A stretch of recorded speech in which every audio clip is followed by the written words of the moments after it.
Арман Рыспаев өзүнүкү жана өзгөнүкү. Тилек жана Кушубек деген кошуна 2 бала бар. Экөө абдан ынтымактуу. Бир күнү алар жолду чаңдатып ойноп жүрүштү, анан чарчашты. Чыбыкты ат кылып минели, деди Тилек. Макулдашты. Экөө чыбык алып келгенге үйлөрүнө кетишти. Тилек короосундагы талдан сындырайын деп ойлоду, бирок ал өзүнүкү да, ошондуктан го сындыра албады. Аяды, атасы көрсө тилдейт да. Анан ал Кушубектин короосун карады. Алардын ак, сары талдары сонун болуп көрүнүп калыптыр.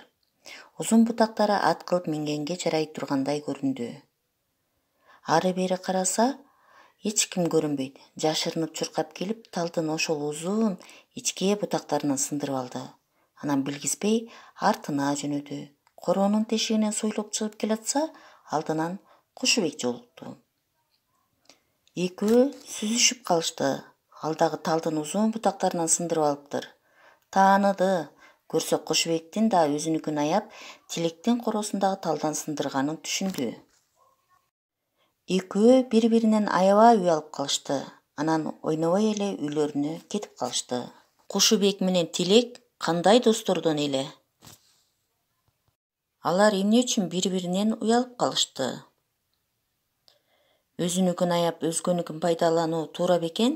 Эмне үчүн? Силерде ошол сыяктуу окуялар болгон беле? Анда эмесе, ой бөлүшкүлө балдар.